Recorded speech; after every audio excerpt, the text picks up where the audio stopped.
Hello. I'm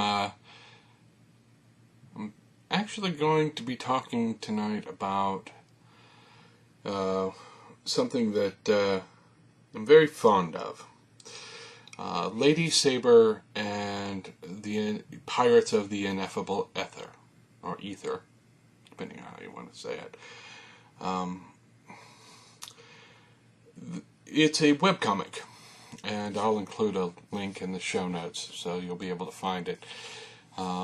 And to say that doesn't actually do it justice.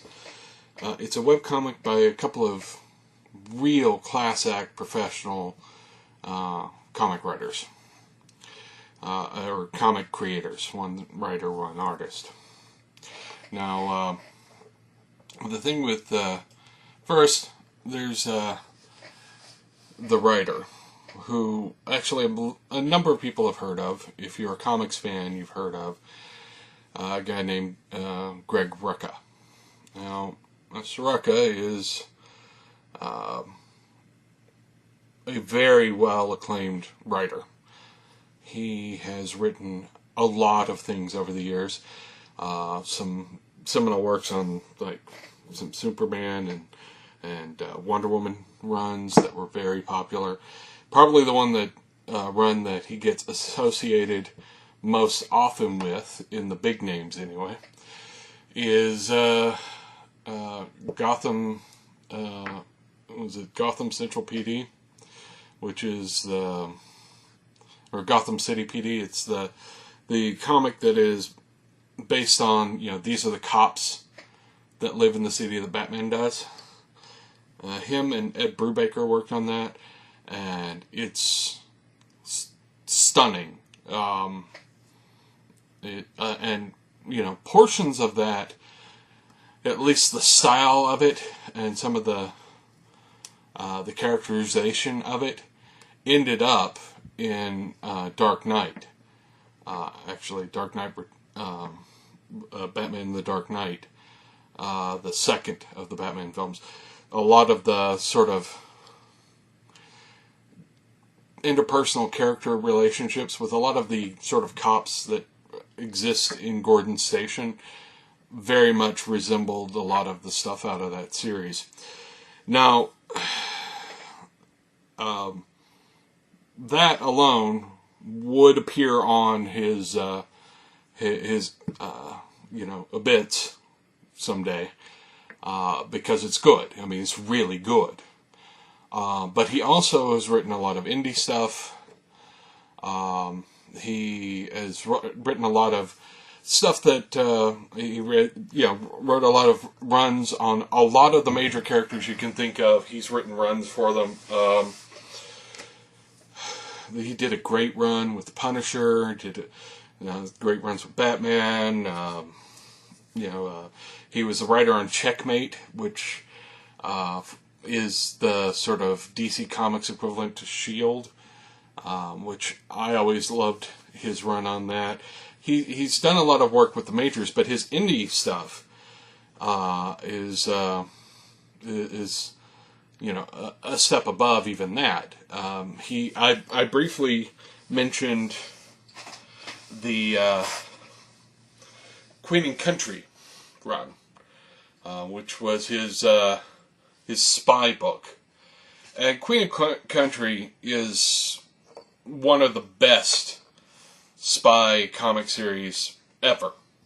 And I don't think I'm actually being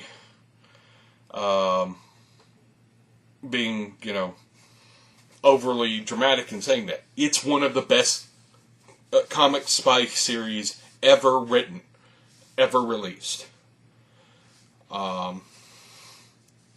And I'm not the only one who says so. There are a lot of people who say so. It's brilliant. And then, he did Wipeout, which got made into a movie. The movie was not as good as the comic, but, it gives you an indication of how popular it was, at any rate. He's doing a run called Lazarus. He's done a whole lot, more than I could possibly go into. And that's just his comic stuff. He's also a novelist. And he's written a lot of novels, some of them actually set in the same world as Queen and Country, and then others in their own little world. And, you know, there's a lot of talent in this guy, and he's just the writer. And sometimes you'll end up with a comic, and the writer is great, but the artist isn't awesome, or the artist is awesome and the writer isn't great. But actually, in this case, the artist is actually pretty good. His name is Rich Burchett. He is an Eisner, I believe he's gotten an Eisner nomination. He's really good. He's not the top tier everybody thinks of this guy artist, which is a shame, because he's really good, but he's not like an Art Adams or Chris Samnee or any of those guys. He wasn't one of the big artist pack back in the 90s with McFarlane and Jim Lee and such, who, honestly, a lot of those guys I ended up feeling like they were overrated in the end. This is not to say that they weren't good at what they were doing, but I grew away from their style. I was just like, doesn't do it anymore. But his particular style, Rick Burchett, he can do a lot of different styles, and that's, the mark of a really good artist. But I think in Lady Sabre, his work is the best it's been ever. I've seen some of his work on previous books. He did some Batman and Robin runs back in the 90s. He did a few other things. He's done a lot of work. The Black Hood, a few other things. This is his best work. And you can tell that Rucka and he have a passion for this project. And it shows in the comic. And, I should now maybe talk about the actual comic, now that I've talked about the guys who make it. Lady Sabre is a privateer. And she and her crew of her flying ship, the Pegasus, yes, the flying ship, go through the ether skies between floating lands inside of an enclosed world, going on adventures. And that would be awesome enough. She, goes up against, in the comic, at least at one point, she goes up against an enemy that was sort of pseudo-German, not actually German, but because the nations are different there, but he's sort of German-ish, 19th century German-ish, as opposed to like Nazis. Important distinction. And they have a skyship, but theirs is not like, here's a ship with sails and everything. It's like a dirigible, a giant dirigible. And she goes up against them, and, they're fighter aircraft and such, and that's awesome. And yet it's still not done being awesome, because they also have characters that are more cowboy-esque, and they live on a frontier kind of realm, and one's a marshal and one's his tracker, and they don't actually have cowboys and Indians in the traditional sense that we expected, but it has a lot of that iconography to it, and I swear it is deliberate. The character does look like a young Sam Elliott, and oh my, that character alone would be enough to have a cool comic about him. But those two characters exist in the same book. Lady Sabre and the Marshal and their respective crews of people exist in the same book. And that's amazing. There are cowboys and shootouts with, sort of steampunk-esque bad guys, and high-flying, pirate adventures in, a very inventive world. A world that is sort of mechanically oriented orbits of sort of floating islands of land floating in a space of ether. It's what they call it, ether, that has mystical properties and sometimes has storms, and well, you don't want to be on the receiving end of an ether storm because it's unpleasant, and the really worst ones can actually completely resurface the islands of land. So it's really bad. There's some magic in it, but it's not, here, let me summon up a fireball magic. It's not, let me magic missile or anything like that. It's much more mysterious. There's, visions. There are locks that can only be opened with a particular key. There may or may not be a dragon at some point. There have been some hints that there is, but they haven't actually out and out shown him, so it's there. There's a bunch of little hints that there's magic in the world, but it's not hit you over the head magic. And you would think, well, flying ship, that's hit you over the head magic. But no, it fits within that world. It fits within the sort of accepted, not quite science, but close enough reality of the world that you can make ships out of particular kinds of wood that'll allow them to fly and just move on, rather than their sort of spell-imbued. It's not Forgotten Realms, It's a much more subtle usage of magic.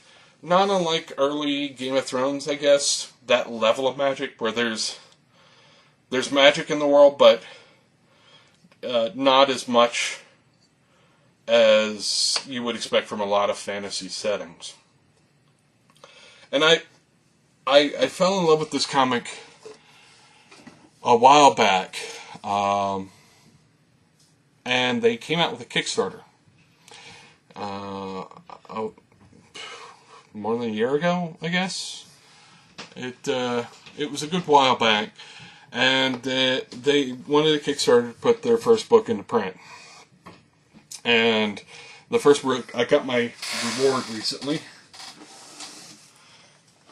and this is the reward. This is one part of the reward. I got other parts too, but let's see. Can I? Yeah. It's always weird to try and figure out where the things are in front of the camera. But yeah, it's an amazing book. It's the artwork is awesome, as I indicated, and I can't say enough good about it. The print quality on this book is amazing as well. I hope they managed to print enough to have stuff that you can buy. Let me see. Can you buy it? Interesting. I don't know that you can buy it in the stores. So you might want to contact them and see if they're going to do another print run. But these are amazing. And I got mine autographed, which makes me happy, as you can see. But this is an excellent book. This is a book I'm glad is in my collection. Now, along with that came some little extras. This is kind of amazing in and of itself. It's a little book detailing the yeah, you can see the size of the print at least. It's a little book detailing a couple of the realms within the sphere. The sphere is where all the worlds are contained. There's a barrier to the edge of the sphere, and you can't get through it. Sorry, and I'm not certain you would want to, because maybe naked space outs there. Who knows? But the ether is, and all the land masses that are floating around in it are inside the sphere. And this is the guide to the sphere, specifically the nations of Illyria and Puel, which are the two big ones that you run into in at least in the first arc of this amazing story. And of course things are making noises upstairs, because that's what happens. But yeah, it's a great, I was really glad that I spent the money on this. And you may be wondering, what are the gaming implications? Oh yeah, this was in there. It talks about how he came up with it in the script and all that. You may be wondering about the gaming implications. I think this series and this world that they created makes an excellent gaming setting. Specifically, I think if ever there was a world that would be well done in Fate, this is it.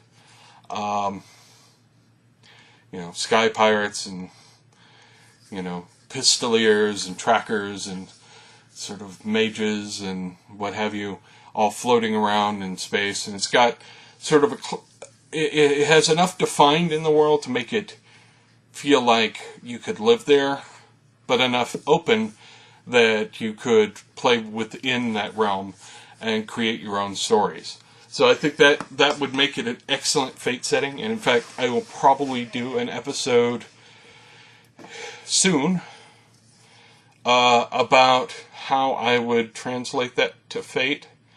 I really do feel that Fate's an ideal choice. There are a couple of other games that would work. You can probably do it in Savage Worlds. Cortex Plus would also do it pretty well. But I think Fate is the one I would go with if I were running a game in this. And I may use it as an excuse to go through Fate's rules for world and campaign creation, which really should be done with multiple people, but I may not have that option, so I'll sort of break it down in the steps that I think it will work. But I think if you like good, different fantasy storytelling, it's a good choice. One of the things that Rucka in particular is well known for is having strong female protagonists, and not in the sense that a lot of people would have thought of. He doesn't necessarily have to destroy their femininity to make them interesting, or he doesn't have to make them ultra slinky or sexy. They are interesting in and of their own right. They're strong in and of their own right, but not in a way that is dismissive of real women in the world. I love Buffy the Vampire Slayer. I really do. But part of the complaint with it, and it's not an invalid complaint, is that apparently the only way that women can be powerful in that world is if they have magic powers. That's it. Anyone else is kind of a victim. And Rucka doesn't really do that. He writes strong female characters that are strong because they're strong. They're not strong for a woman or mystically somehow badass. They're just strong female characters. They're strong characters that happen to be female. And that's an interesting distinction. And there aren't a lot of writers who get that right, but I think Greg Rucka does. So I think a lot of people will find that to be a refreshing change.